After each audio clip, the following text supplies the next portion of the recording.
Rain hammered the cracked pavement as a 12-year-old orphan named Malik sprinted into the alley, chasing the echo of a woman's cry. He had heard countless screams in this forgotten part of the city, but something in this one, thin, trembling, desperate, cut straight through the noise of survival.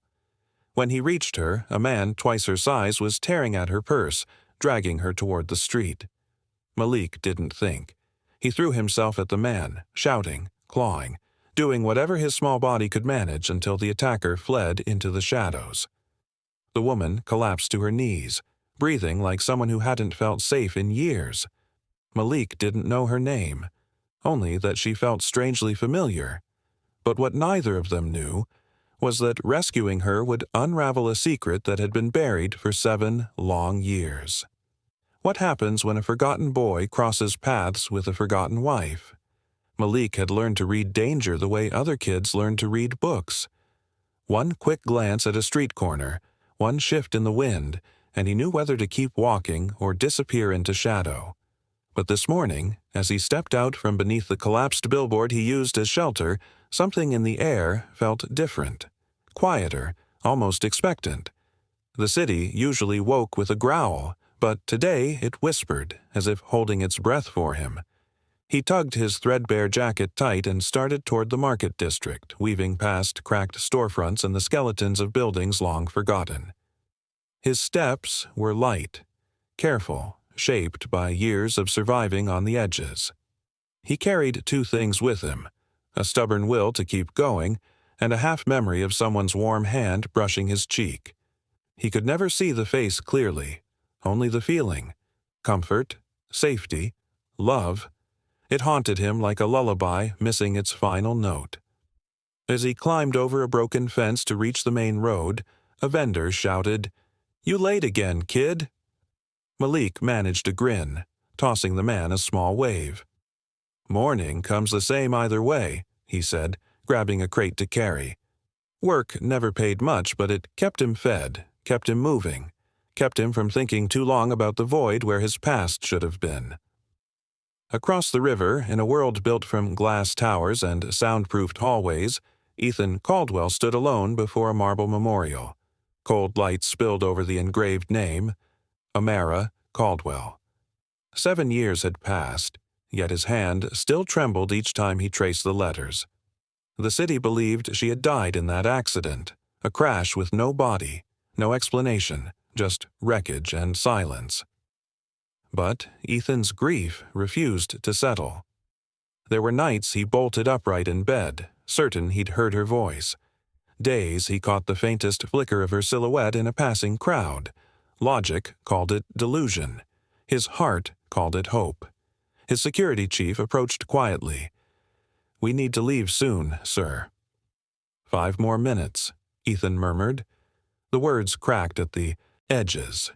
He wasn't ready, not to step away from the stone, not to accept that the world had moved on while he remained anchored in loss. Far from the tower-lined skyline, in a diner that smelled of frying onions and worn-out dreams, a woman named Mara wiped down a counter for the 3rd time. The cloth trembled in her hand. A sharp ache pulsed at the base of her skull, the same one that had been haunting her for years. She closed her eyes, breathing through it, waiting for the world to steady again. When she opened them, her reflection stared back from the metal napkin dispenser, familiar yet disturbingly foreign. She flinched and turned away. Mirrors unsettled her. They always had. "You okay, Mara?" her coworker asked. "Headache," she whispered. "Again." The woman nodded sympathetically. "Maybe you should see a doctor." Mara forced a smile. "Doctors can't fix what they can't find." She didn't tell anyone about the dreams, the flashes of polished floors, the sound of gentle laughter, the brush of a man's lips against her forehead. They felt like scenes from a movie she once knew but had forgotten how to watch. Each time she reached for the memories, they dissolved, leaving her with nothing but an ache in her chest and the unshakable sense that she was living someone else's abandoned life. Outside, rain clouds gathered over the district where Malik worked. He hurried to deliver the last crate, cutting through alleys he knew better than his own heartbeat. A sudden cry echoed around the corner, a sharp, fearful sound that snapped him into motion. He didn't think. He ran. His feet splashed through puddles, breath tight in his chest. In the narrow passageway he spotted her. A woman pinned against the wall, a man towering over her. "Let go of me," she gasped, voice cracking with panic. The sound hit something deep inside Malik, something instinctive and protective. "Hey!" Malik shouted, grabbing a loose pipe from the ground. "Leave her alone." The attacker snarled and lunged toward him, but Malik swung the pipe wildly, adrenaline lending strength to his small frame. The man stumbled back, cursed, then vanished into the maze of alleys. The woman slid to the ground, shaking. Malik crouched beside her. "You hurt." She looked up, and for a moment their eyes met with a startling, silent recognition neither could explain. Her breath softened. "Thank you," she whispered. I don't even know what just happened." "People do stupid things when they want something," Malik said, offering her his hand. "You should keep moving. This area's rough." She took his hand, her fingers trembling. "What's your name?" "Malik." She hesitated, searching for certainty. "I'm Mara." The rain began to fall then. Soft at first, then heavier, washing the alley in silver streaks. Malik tried to stand and leave, but something held him there. Maybe it was the way her voice quivered. Maybe it was that strange flicker of familiarity in her eyes, like she was looking at someone she had once known in a different lifetime. "I should walk you to the main street," he said, trying to sound older than he felt. "Just to be safe." Mara tucked a strand of hair behind her ear and nodded. "I'd like that." As they stepped out into the rain, Malik noticed she walked with the carefulness of someone afraid of slipping back into darkness.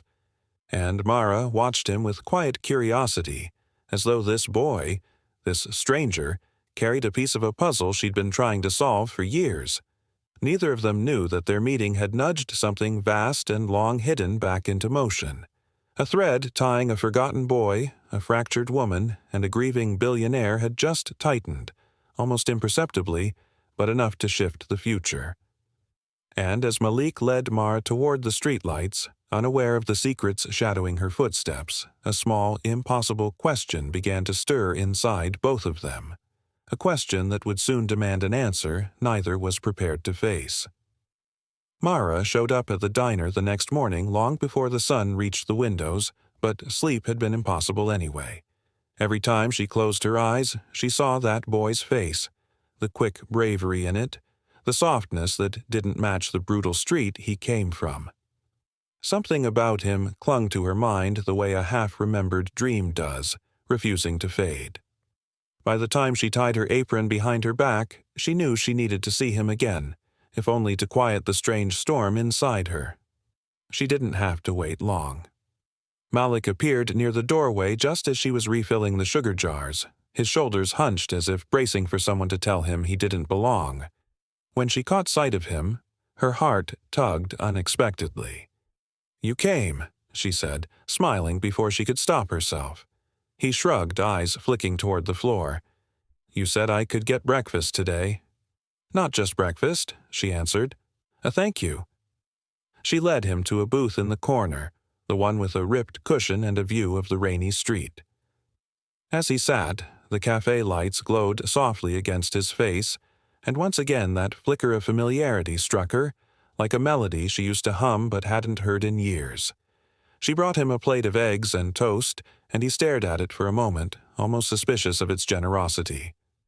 "You can eat," she said gently. His lips twitched. "Just making sure this isn't a dream." He dug in slowly at first, then with growing hunger, and Mara watched him with a tenderness that startled her. Something warm unfurled in her chest, something protective, and then, more unsettling, something maternal. She pushed the thought away.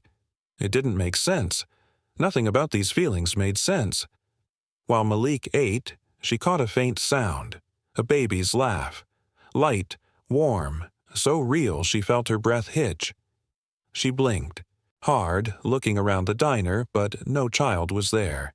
When she turned back to Malik, his eyes, those gentle, solemn eyes, sent another memory flashing behind her vision. A crib draped in soft fabric, a tiny hand gripping hers. She gasped lightly. "You okay?" Malik asked, noticing the way her fingers tightened around her apron. "Just dizzy," she whispered. "It happens." He nodded, not prying, but the concern in his face made something inside her crack. She wanted to reach out and brush his hair from his forehead the way she knew she had once done for someone. But she stopped herself. This was a stranger, a boy from the streets, and yet he felt like a missing page from a book she was supposed to remember by heart. Across the city, Ethan Caldwell sat in his office staring at a single email printed on glossy paper. The anonymous tip had arrived overnight, containing only one blurry photo and a message. "She's alive. Look in District 12. His advisors had dismissed it instantly. "Cruel joke, sir. People do this every year." But Ethan couldn't tear himself away from the image. The woman in the photo wasn't facing the camera, but the way she held her shoulders, the shape of her profile, it sent a shard of hope through him so sharp it hurt. His assistant stepped in cautiously. "Should I file that away?" "No," Ethan said quietly. "Not yet." He pressed his palm against the photo as though he could reach through it. For 7 years he'd lived in a house full of silence, surrounded by memories of a woman who once lit every room she entered. The suggestion that she might still exist, wandering some forgotten district, felt impossible. And yet possibility was a fire he'd never been able to extinguish. Back in the diner, Malik and Mara talked between bites of food. He told her about the market work he did, the elderly vendor who yelled at him but saved bruised apples for him anyway. She told him about the headaches that came and went like storms, leaving her with a strange emptiness, as though someone had stolen pieces of her past when she wasn't looking. "I keep seeing things," she said softly, tracing circles on the table. "Flashes, places I don't recognize, people I don't remember." Malik tilted his head.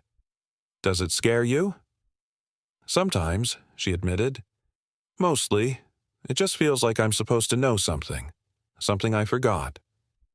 Malik looked at her in a way no adult ever had, with sincerity untouched by pity. "Maybe the memories will come back," he said. "Or maybe you don't need them to find what matters." She smiled faintly. "Since when are you so wise?" He grinned. "Since never. I just say things." His attempt at humor lightened the air, but beneath it, Mara felt something shift. A small connection, thin but real, weaving itself between them. And the stronger it grew, the more frightened she became of losing it. Later that afternoon, Mara approached her boss, wiping her hands nervously against her apron. "Can I ask you something?" she murmured. "Do you know if I've lived here long, before the diner?" Her boss froze, eyes narrowing. "Why?" "I've just been having these memories, or dreams, and I thought, maybe—" He cut her off with a sharp wave. "Drop it, Mara. You don't want to go digging into your past." She stiffened. "Why would you say that?" "Because some things are better left buried." His voice was low, cold in a way she had never heard before. "Focus on your job." She walked away, trembling, feeling like she'd stepped on a trap she hadn't known was there. Her boss watched her retreat, his jaw tight, as if guarding a secret he feared she might rediscover. That night, as Mara locked up the diner, another vision hit her with brutal clarity. She saw a ballroom glowing with chandeliers. She saw herself, elegant, radiant, laughing beside a tall man whose hand rested gently on her waist. She stumbled back against the counter, breath shaking. None of this belonged to the life she knew. None of it fit the person she had been told she was. Outside, Malik waited under the awning, clutching a small paper bag she had given him earlier. "Wanted to walk you home," he said. "Just in case." She exhaled shakily. "Thank you, Malik." They walked side by side through the empty streets, rain misting softly around them. At one point she stopped and looked at him, a tenderness blooming through her fear. "I don't understand why you feel familiar to me," she whispered. Malik blinked, startled. "I've never met you before." "I know," she said, "but it feels like I've lost you once already." Her words left a strange, aching silence between them. Malik didn't know how to respond, but he walked a little closer, as if trying to shield her from a world that kept taking things away. Across the city, Ethan's car turned onto the bridge leading toward District 12. He didn't care if the tip was real or not. He needed to know, needed to try. And as Mara closed her apartment door behind her, pressing a trembling hand over her racing heart, she felt, without understanding why, that someone was coming, someone whose arrival would change everything. She just didn't know whether that feeling filled her with hope or dread. Mara didn't usually wait by the diner windows, but this morning she hovered there long before opening time, watching the street with an anxious hope she couldn't explain. The moment she saw Malik approaching, small shoulders tucked into that oversized jacket, eyes scanning like someone expecting trouble, her breath caught. Something about him pulled at her, the way a whisper pulls at a memory you're sure you've forgotten. She stepped outside before he could reach the door. "You hungry?" she asked, trying to sound casual. Malik blinked, surprised. "I guess." "Good," she said softly. "Breakfast is on me." Inside, the diner hummed with the low buzz of morning prep. The smell of coffee drifted through the air, mixing with the sizzle of the grill. Mara guided him to the booth in the corner again, the one that felt just private enough for the strange comfort between them. She placed a steaming plate in front of him, and he hesitated as if waiting for someone to snatch it away. "You really don't have to," he murmured. "I know," she replied, "but I want to." Those words surprised her as much as him. She wasn't someone who got attached easily, mostly because she couldn't remember who she used to be. But when she looked at him, something stirred deep inside her, something instinctive and warm. And then it came again, that small echo of a baby's laugh. So vivid, she almost turned her head to find the child. Her breath trembled. Malik noticed. "You okay?" "Just déjà vu," she whispered, a hand pressing lightly to her temple. "It keeps happening." He nodded, chewing slower now. He never asked many questions, but today he ventured one. "Do you remember anything from before?" Mara tried to smile. "Just pieces, like my mind is a broken mirror." He didn't laugh or pity her. He simply nodded, and that simple acceptance eased something inside her chest. She poured him another glass of water, watching how carefully he held it, as though afraid it might slip from his fingers and shatter. There was gentleness in him that didn't match the streets he walked every day. When her coworker passed by, she whispered, "Who's the kid?" "A friend," Mara answered before thinking, and the word felt unexpectedly right. In the polished, high-rise miles away, Ethan Caldwell stood frozen behind his desk, staring at the email again. The photo, attached, was grainy, barely a silhouette of a woman turning away from a camera, but the posture, the curve of her neck, it clawed at something raw inside him. His advisor rubbed his forehead. "Sir, this is another hoax. It's always District 12. Scammers pick the most hopeless place so no one can verify anything." Ethan didn't look away from the image. Someone recognized her. Or someone wants your money. "Maybe," he whispered, fingertips brushing his wife's blurry outline. "But what if it's her?" Silence filled the office. It wasn't the desperate silence of grief. It was the dangerous silence of hope returning after too many years buried. Back in the diner, Mara watched the rain streak down the windows, listening as Malik told her about the neighborhood kids he sometimes walked to school, even though no one asked him to. He spoke shyly, scratching the edge of the table. "I don't like when little ones cry," he said quietly. "Feels wrong, like someone should help." Something inside her chest gave a painful throb. A cradle flashed in her mind. Soft sheets. A tiny hand reaching up. Her own, voice humming a lullaby she couldn't name. She gasped softly and the fork slipped from her fingers. "Mara." She forced a breath. "I'm fine. Just another flash." "You sure?" "No," she admitted, "but I don't know what else to say." The diner lights flickered as her headache pulsed again, leaving her dizzy, disoriented. She excused herself and stepped into the back hallway, leaning against the wall. Her vision blurred, and suddenly she wasn't in a diner at all. She was sitting in a room filled with sunlight, walls lined with books, and someone was laughing behind her. A man. A warm voice calling her name. Amara. She jolted, dropping to her knees as the memory tore through her like lightning. When the vision faded, she found Malik at her side, eyes wide with worry. "I'm calling someone," he said. "You look sick." "No." She grabbed his wrist. "Don't. I'll be okay." His hand was small beneath hers, but the moment their skin touched, a deep, aching familiarity shot through her again. A mother remembering the weight of her child even after years apart. She released him quickly, heart racing. Her boss arrived just then, footsteps sharp, expression unreadable. "Break's over," he said. Mara steadied herself. "Can I talk to you?" He sighed heavily. "What now?" I think I'm remembering things." His jaw clenched. "Stop." "What?" "I said stop." He stepped closer, lowering his voice. "You start digging into your past, you'll make trouble you can't fix." Mara frowned, taken aback by the sudden coldness. "Why would my past be trouble?" "Because you don't know what you're looking for," he said, voice trembling with something she couldn't identify, fear, anger, or guilt.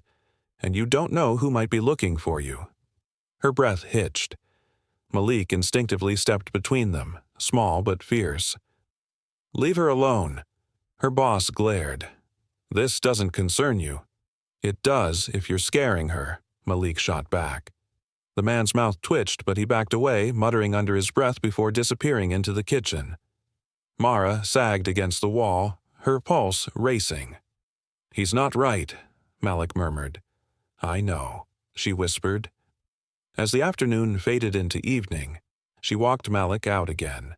The sky was a deep, bruised blue, the air thick with the smell of rain-soaked concrete. Malik held the paper bag she'd packed for him, some leftover pie, a sandwich, nothing much, but he held it as if it meant the world. "Why are you nice to me?" he asked quietly. She looked at him, her throat tightening.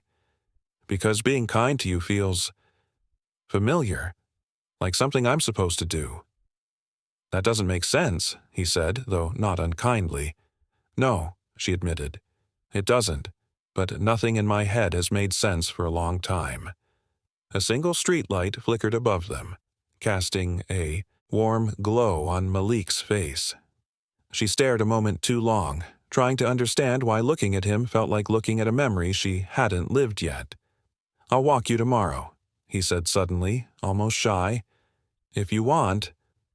Mara smiled, her voice barely above a whisper. "I'd like that." As he disappeared down the street, she pressed a hand to her chest. The feeling was back. That strange pull, the sense that the boy carried a part of her story without knowing it. And somewhere across the city, Ethan closed the photo in his trembling hands and ordered his driver, "Take me to District 12."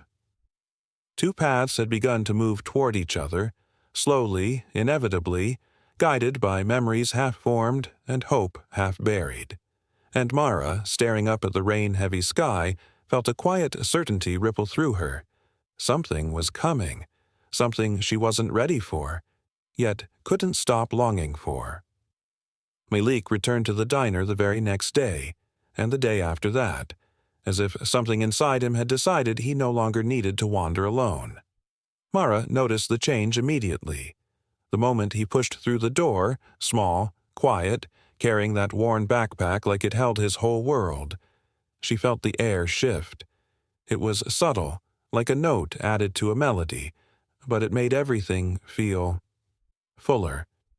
She didn't understand why his presence steadied her, only that it did. That afternoon, she slid a plate toward him and said, "You should be in school now." "I go," he replied, "most days."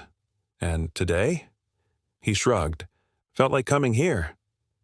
She tried to look firm, but couldn't hide the smile tugging at her lips. He noticed, and for the first time since she'd met him, he smiled without caution. Something softened between them then, something neither of them had words for. After he finished eating, she handed him a small wrapped parcel. "For you," she said. He froze. "Why?" "Just open it." Inside were 2 second-hand books, creased, old, but intact, stories meant for someone who deserved to dream. Malik held them like they might dissolve in his hands. "Nobody gives me things," he whispered. "Well," she said gently, brushing a streak of dirt from his cheek. "Someone should." That touch, light, instinctive, sent an unexpected tremor up her arm. A flash, brief but sharp as lightning, lit up her mind, herself bending over a crib, brushing the soft cheek of a baby who giggled up at her. She inhaled sharply. Malik didn't see the memory flicker across her eyes, but he felt something change in the air. "You okay?" he asked. "Yeah," she murmured, though her heartbeat said otherwise. "Just déjà vu again." As days passed, Malik settled into a routine. School, market, diner.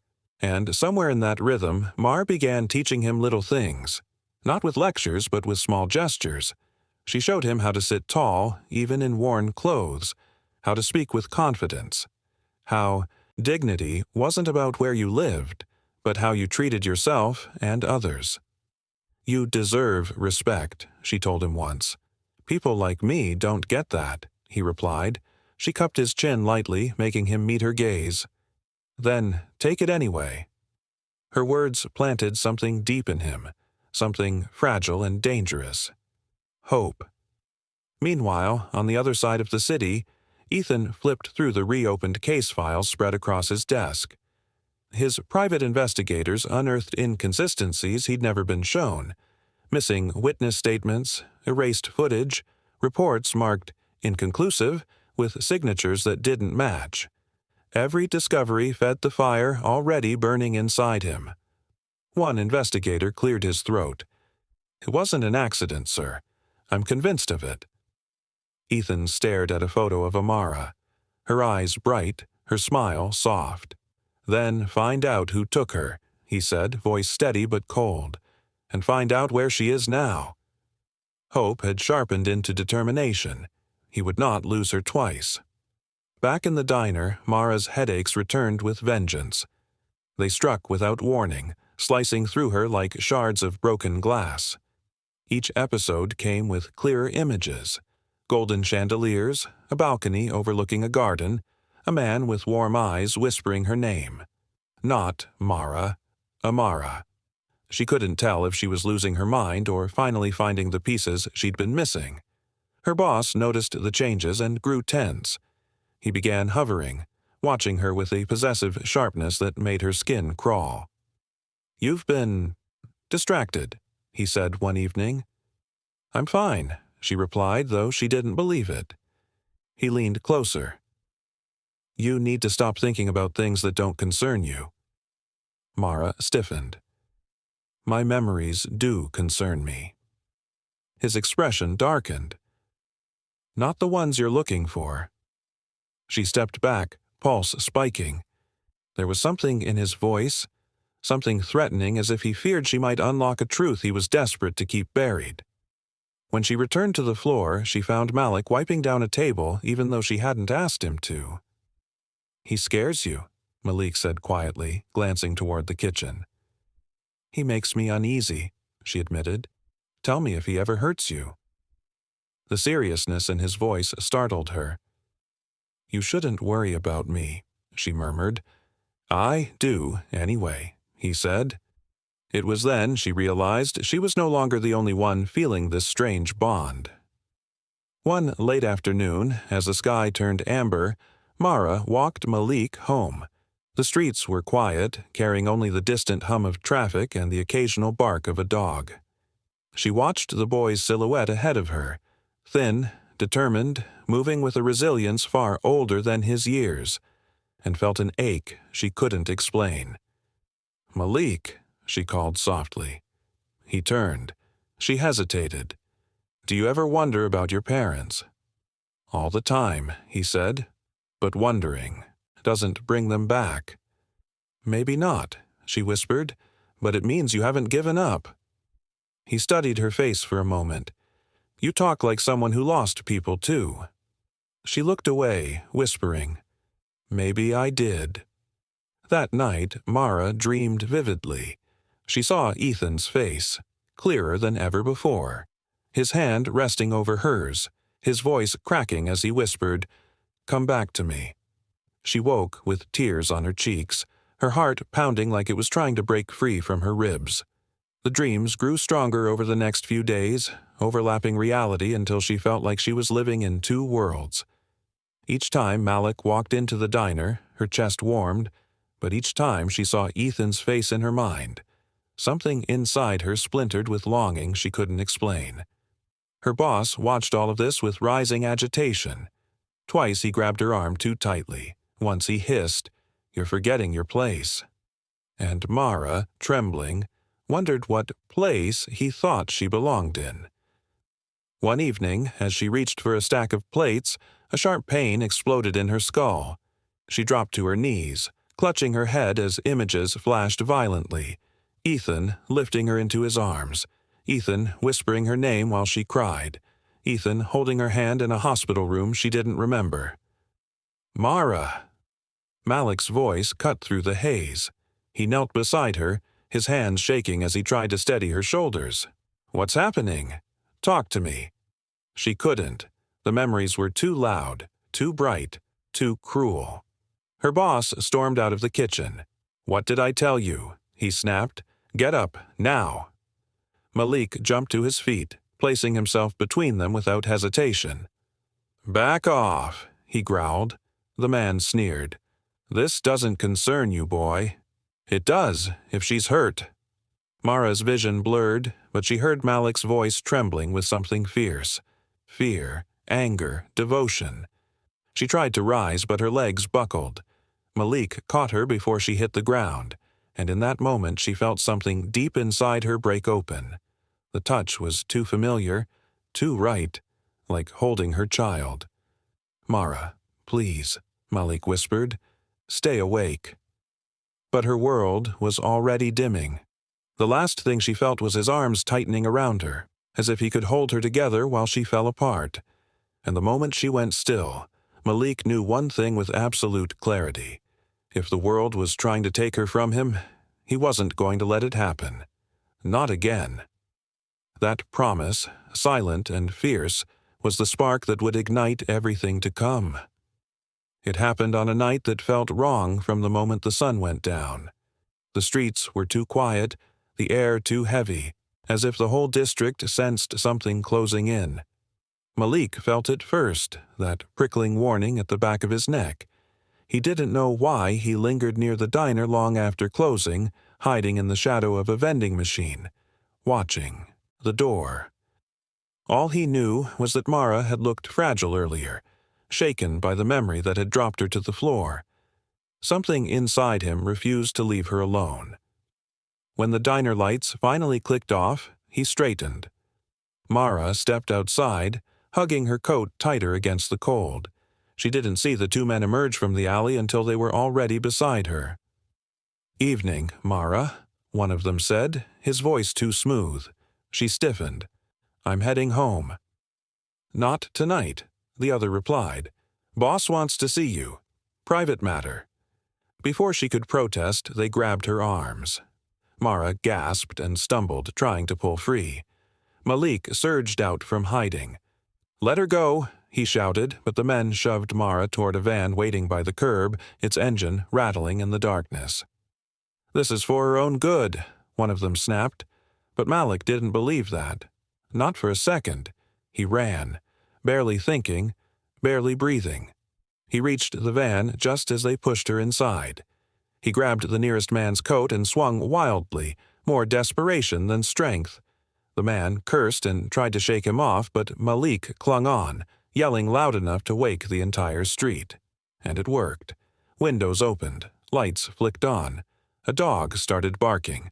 The commotion grew, drawing eyes, and attention was the one thing these men clearly didn't want. "Forget it," one of them hissed. "Too many people." The van door slammed shut, without Mara inside.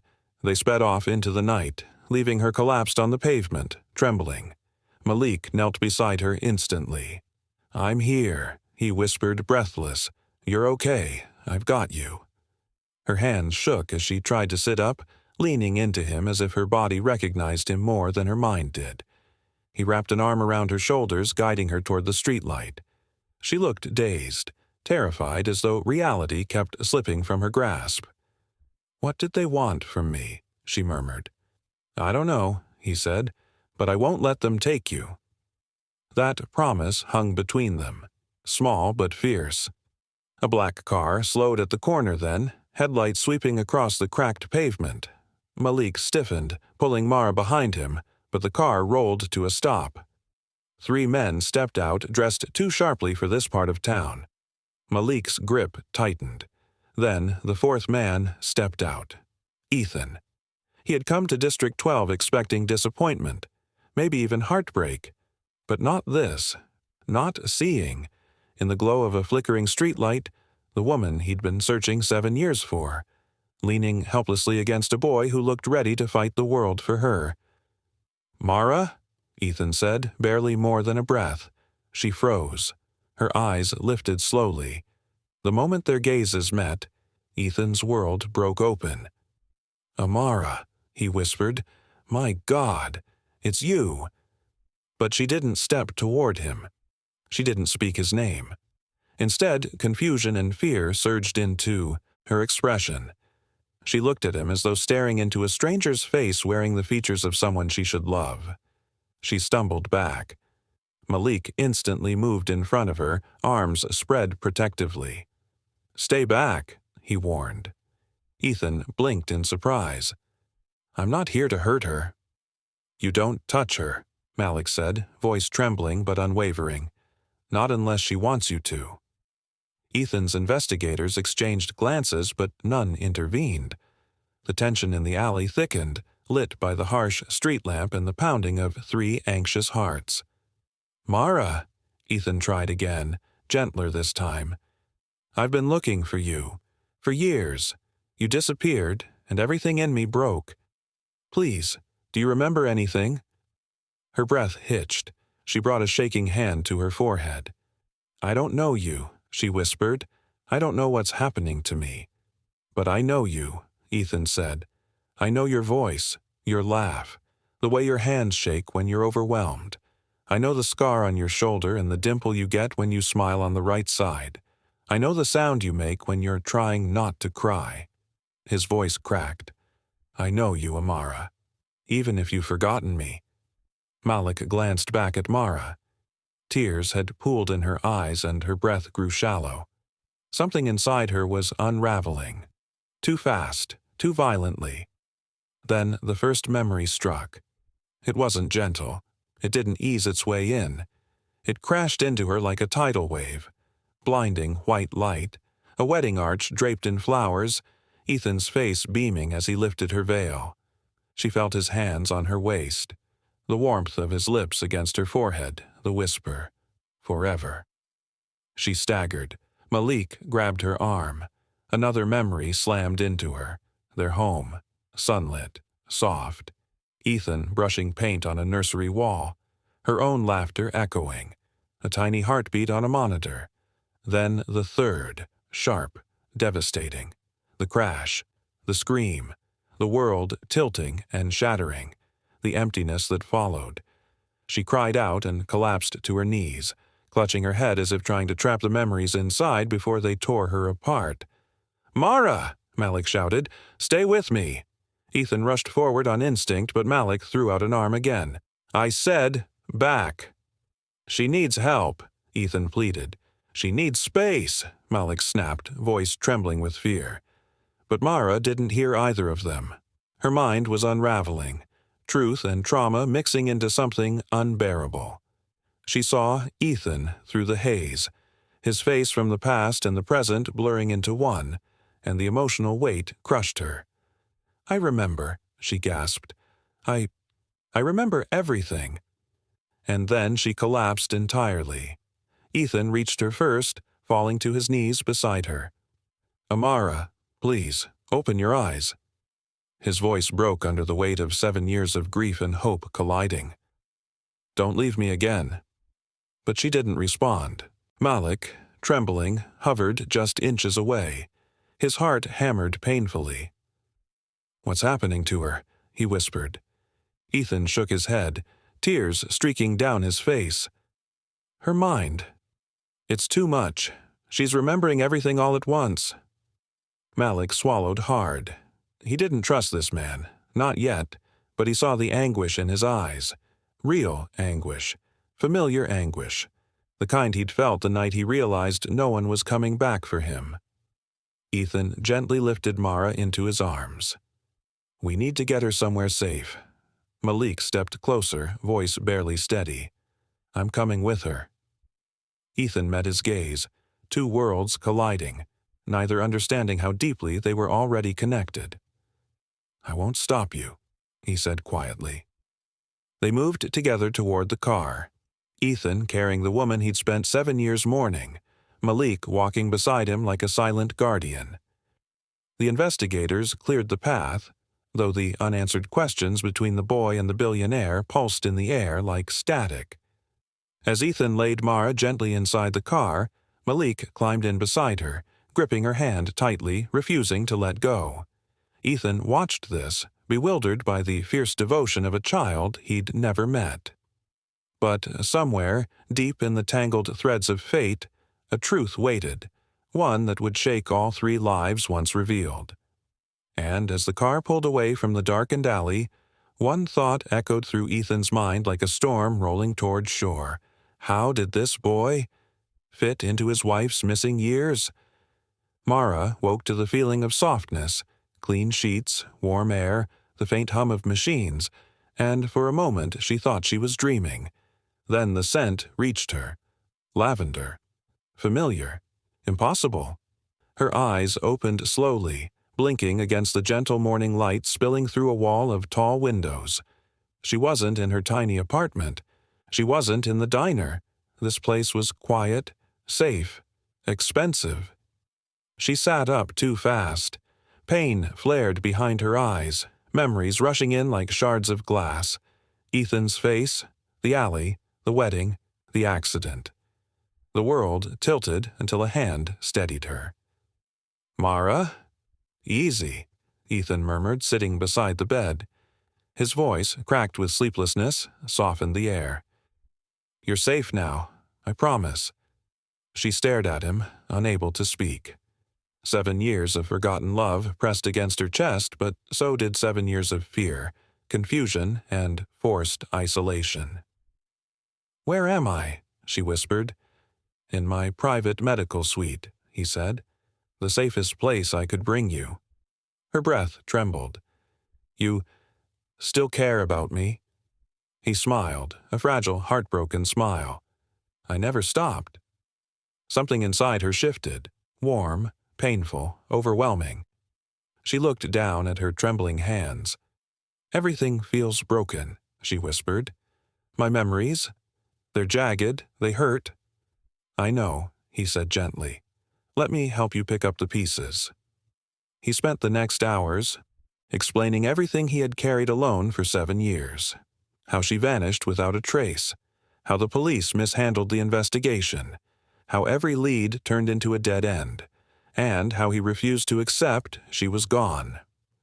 People told me I was grieving wrong, he said. But something in me knew you were alive. Mara's throat tightened. Ethan, I'm scared. I don't know how to trust what I feel anymore. You don't have to, he whispered. Just trust that I'm here. His hand hovered near hers but didn't touch, waiting for her permission. Slowly, she let her fingers rest in his, and relief washed across his face so raw she had to look away. Later that day, Malik arrived. He entered cautiously, shoulders tense, backpack clutched tight. Ethan's security had wanted to stop him, but Ethan himself had given the order, "Let the boy in." Malik hesitated at the doorway, eyes darting from the medical monitors to Mara's pale face. Are you okay?" She smiled, small but real. "I'm better now. Come here." He rushed to her side, trying to mask how shaken he was. Mara brushed a hand across his cheek, the same gentle gesture she'd given him 100 times without knowing why. But now she did know, or at least felt the truth of it. Malik wasn't just a boy she'd helped. He was the anchor she'd clung to when she didn't know herself. "I thought they took you," he whispered. "I thought I lost you." "You didn't," she said. "You saved me." But she noticed the way he kept glancing at Ethan, the way his shoulders curled inward whenever the man walked near. A fear lived in Malik now, the fear of being replaced. Ethan tried to offer him a smile. "Thank you for staying with her that night." Malik nodded but didn't answer. When he left the room for a moment, Mara sighed. "He thinks you'll take me away from him," she said quietly. Ethan looked startled. Why would he think that? "Because he's lost everyone he's ever cared about. And I didn't realize how much he depended on me until now." Ethan nodded slowly, understanding settling into the lines of his face. "Then we take this slowly. All of us." As the days passed, Mara's strength returned piece by piece. Her memories, though faded at the edges, began forming a clearer picture. She remembered Ethan's laughter. She remembered the nursery. She remembered the crushing silence after the accident. Their unborn child lost before they ever had the chance to hold him. One evening, she broke down crying. Ethan held her, not tightly, not possessively, just enough for her to lean on him. Malik watched from the doorway, torn between stepping in and stepping back. His fingers gripped the strap of his backpack until his knuckles whitened. Mara noticed. She gently pulled away from Ethan and beckoned Malik closer. "Come here," she whispered. He approached slowly, guarded. She placed one arm around him, the other still in Ethan's hand. "You don't lose me," she said. "You hear me? You don't." His breath shook. "But you have him now." "I have both of you," she said. It wasn't a perfect answer, but it soothed the storm inside him enough for him to rest his head against her shoulder. Meanwhile, Ethan's investigators dug deeper into the shadows of Mara's missing years. The truth they unearthed chilled him. A trafficking network that preyed on people with memory loss, using them for illegal labor and identity laundering. Their boss, Mara's former employer, had kept her hidden not out of kindness, but because she was too valuable, too recognizable to risk letting her go. He knew who she was, the lead investigator said. Or at least suspected. Ethan's jaw tightened. And he kept her anyway. Yes, because her disappearance brought attention. If she resurfaced, everything would unravel. The pieces snapped together with horrifying clarity. The headaches, the fear, the vague warnings. Mara hadn't just been lost. She had been held in place. When Ethan told her the truth, she went quiet for a long time. "So, my life wasn't forgotten," she murmured. "It was stolen." He reached for her hand. "But we have you back now, and we're not letting anyone take you again." Later that night, Ethan stepped into the hallway and found Malik sitting alone, knees pulled to his chest. The boy's eyes were red, though he tried to hide it. "You care about her?" Ethan said gently. Malik shrugged. "She's the first person who made me feel like I mattered." Ethan lowered himself to sit beside him. "She saved me once, too," he said quietly. "Years before she ever needed saving herself." Malik looked up, startled. Ethan continued. "And now you saved her. You brought her back to me. I'll never be able to repay that." For the first time, Ethan spoke to Malik not as a billionaire, not as a stranger, but as a man undone by gratitude. "You didn't just save her life," Ethan said softly. "You saved mine, too." A small, trembling breath left Malik. He didn't answer, but the weight in his shoulders eased just a little. The days that followed carried a strange calm. The danger was dissolving. The truth was fully exposed, and Mara was healing. But a question lingered in the quiet moments, one none of them dared to voice yet. Now that the past had returned, what would become of Malik? And as Mara slept that night, Ethan stood by the window, watching the city lights flicker below. Malik sat in the chair beside her bed, holding her hand gently, as if afraid to let go even in sleep. Ethan saw that, and despite everything he had regained, one truth pressed against his heart like a silent ache. They were a family now, but not yet whole. Malik never meant to stay. That was the truth he carried like a secret in his pocket the first night he stepped into Ethan and Mara's home, wide-eyed, overwhelmed, and certain he'd be gone by morning. He told himself he was only there until the authorities finished their questions. Just a few days, maybe a week. But deep down, a softer fear whispered something else. Don't get used to this. Because comfort was dangerous. Comfort could disappear. Mara sensed that fear before he ever spoke a word. She prepared a small guest room for him anyway. Fresh sheets, a nightlight in the corner, a stack of books he liked. When he stood in the doorway, unsure if he was allowed to walk inside, she touched his shoulder gently. "It's yours," she said, "for as long as you want it." He nodded, but his jaw tightened with the instinct to run. "I don't want to mess anything up," he murmured. "You won't," she whispered. "You belong here tonight." That word, belong, hit him like a stone dropped into still water. He didn't know what to do with it. Days passed, then a week, then two. The house began adjusting around him in small, quiet ways. Ethan bought him a new backpack after discovering his old one was ripping at the seams. "Just for now," Ethan said, placing it on the table casually. "You don't have to use it." But Malik did. Every day. Mara cooked breakfast with 2 plates in mind instead of 1. She'd ask him about school, about the books he liked, about the nightmares he never admitted to having. And each time he hesitated to answer, she waited, patient, calm, never pushing. Still, Malik struggled with the idea of permanence. One evening, when he caught Mara watching him with quiet affection, he whispered, "I don't want to be a problem." She stepped closer, her voice soft but firm. "You're not a problem. You're a child who deserves a home." He shook his head. "People don't keep me. They don't stay." Mara's heart ached at the truth hidden in his trembling voice. She crouched to meet his eyes. "I didn't stay because I couldn't," she said. "But I'm here now, and I'm not leaving you." Later, when she shared this with Ethan, he felt something shift, an old part of him stirring with memory. Malik reminded him of his own childhood, when poverty shadowed every corner.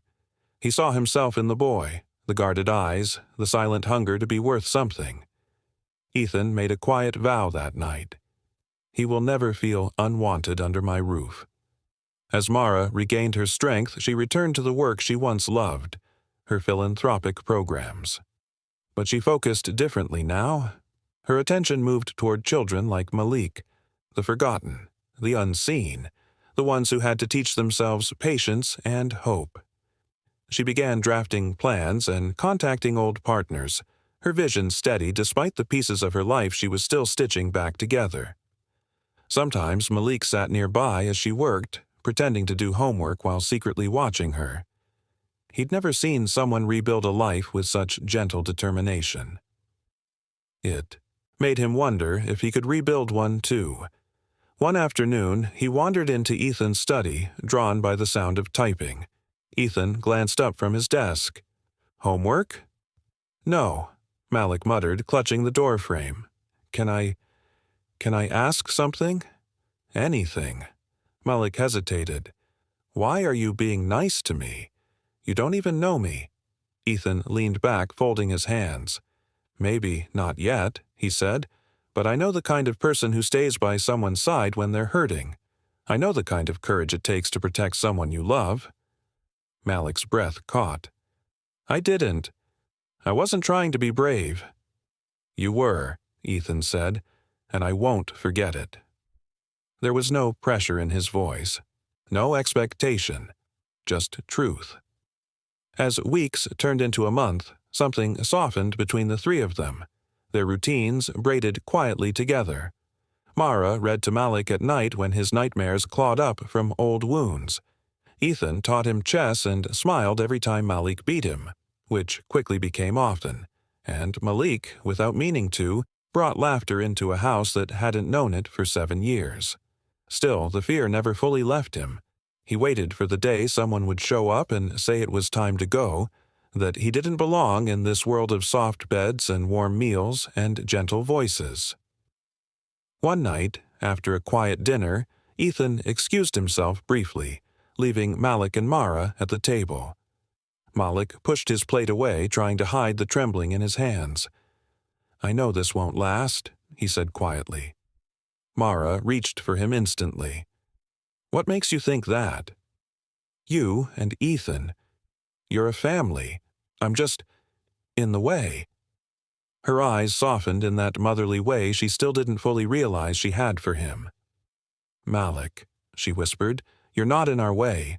You're part of us. He shook his head, tears burning behind his eyes. People don't keep me, he repeated. Nobody ever wants to. But this time, Mara didn't need to speak. She pulled him into her arms, letting him shake against her shoulder, letting all the years of rejection, abandonment, and loneliness spill out in broken breaths. She held him the way she would have held her lost child, the one whose absence had carved a hollow in her heart. Without knowing it, Malik filled that space. When Ethan returned, he paused at the kitchen entrance. He watched them for a long moment, something unspoken passing across his face. Then he stepped forward, kneeling beside Malik with a folder in his hand. Malik, he said softly, can I talk to you? The boy sat up, wiping his face, embarrassed. Sorry, he muttered. There's nothing to be sorry for, Ethan said. He opened the folder. Legal papers lay inside, thick, official, life-changing. Mara gasped quietly but didn't speak. Ethan looked at Malik with a mixture of hope and vulnerability. You don't owe us anything, he said. You don't have to say yes, and you don't have to decide tonight. He took a breath. But if you want, we'd like to become your parents. Malik froze. The world seemed to go silent around him. He stared at the papers, then at Mara's trembling smile, then at Ethan's steady, hopeful eyes. Why? He whispered. Because you are brave, Ethan said. Because you are kind, Mara added. Because you already changed our lives, Ethan finished, and because we love you. The word, love, hit him with such force that tears slid down his cheeks before he could stop them. He covered his face, overwhelmed by a feeling he had never once been allowed to believe he deserved. Mara pulled him close again. You don't have to be alone anymore, she whispered. And you never will be, Ethan added. Malik lowered his hands slowly and nodded. Ethan exhaled, a sound halfway between relief and disbelief, and Mara's arms tightened around the boy who had somehow completed their broken story. Later, as evening light spilled through the windows, the three of them stood together, Ethan's hand on Malik's shoulder, Mara's arm around his back, Malik leaning into them both. They didn't look like a family forged by blood or tradition. They looked like a family rebuilt from loss, courage, and a twist of fate none of them could have predicted. And as the city lights flickered on outside, Malik let himself believe, for the first time in his life, that he had a future worth stepping into.